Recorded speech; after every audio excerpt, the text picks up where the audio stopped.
সন্ধ্যার টিফিনে এরকম একটি খাবার বানিয়ে দিলে কেমন হয়। নমস্কার, আমি শিপ্রা। আমার রান্নাঘরে আপনাদের সকলকে স্বাগত। পিঠে খাওয়ার কোনো সময় নেই। শীতকালে হয়তো বেশি ভালো লাগে, কিন্তু গরমেও পিঠে খাওয়া যায়। এটা মিষ্টি না পিঠে সেটা আপনারা বলবেন।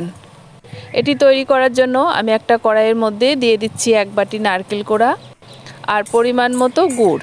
আমি এখানে খেজুরের গুড় দিয়েছি, আপনারা এখানে চিনি অথবা আখের গুড় দিয়েও এটা করতে পারেন। এবার নেড়ে চেড়ে নারকেলটা জাল দিয়ে একটা নরম পুর তৈরি করে নিচ্ছি। নারকেলটা খুব বেশি শক্ত করে জাল দেব না, নারকেলের জল জল ভাবটা শুকিয়ে গেলেই নামিয়ে নেব। দেখুন নারকেলের জলটা শুকিয়ে গেছে, নারকেলের পুরটা রেডি হয়ে গেছে। এবার নামিয়ে নিচ্ছি।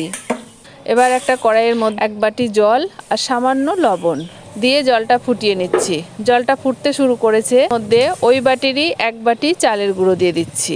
এবার নেড়ে চেড়ে চালের গুঁড়োটা জলের সঙ্গে মিশিয়ে একটা ডো তৈরি করে নিচ্ছি। দেখুন চালের গুঁড়োর ডোটা তৈরি করে নিয়েছি। এবার নামিয়ে একটু মেখে নিচ্ছি। এবার এই ডো থেকে ছোট ছোট লেচি কেটে নিচ্ছি। এবার এখান থেকে একটা লেচি নিয়ে হাতের সাহায্যে একটা বাটি তৈরি করে নিচ্ছি। দেখুন বাটিটা তৈরি করে নিয়েছি।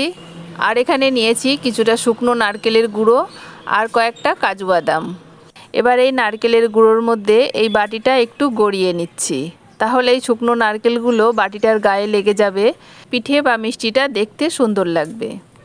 এবার এর মধ্যে আমি যে নারকেলের পুরটা তৈরি করে রেখেছি, সেই নারকেলের পুর থেকে কিছুটা পুর নিয়ে এই বাটির মধ্যে দিয়ে দিচ্ছি, দিয়ে সমান করে দিচ্ছি। ওপর থেকে দিয়ে দিচ্ছি একটা কাজু বাদাম। এটা অপশনাল, নাও দিতে পারেন, দেখতে সুন্দর লাগবে তাই দিয়েছি। দেখুন পিঠে বা মিষ্টিটা কতটা সুন্দর লাগছে দেখতে। এই একইভাবে আরও একটি তৈরি করে দেখাচ্ছি। এই রকম সহজ সহজ আরও অনেক রেসিপি আমার চ্যানেলে আপলোড করা আছে, আপনাদের ইচ্ছে হলে আপনারা সেগুলো দেখে নিতে পারেন। আর যদি রেসিপিগুলো ভালো লাগে তাহলে একটা লাইক দিয়ে সাথে থাকবেন। দেখুন বাটিটা তৈরি করে নারকেলের মধ্যে গড়িয়ে নিয়েছি। এবার নারকেলের পুর দিয়ে একটা কাজু বাদাম দিয়ে দিচ্ছি। দেখুন কতটা সুন্দর হচ্ছে। একইভাবে সবগুলো পিঠে বা মিষ্টি তৈরি করে নিচ্ছি। আপনারাও একদিন এইভাবে এই মিষ্টি বা পিঠে বাড়িতে বানিয়ে খেয়ে দেখুন, আশা করি ভীষণ ভালো লাগবে। দেখুন সবগুলো পিঠে বা মিষ্টি তৈরি করে নিয়েছি। এবার একটা পাত্রে কিছুটা জল আমি আগেই গরম করতে বসিয়ে দিয়েছি।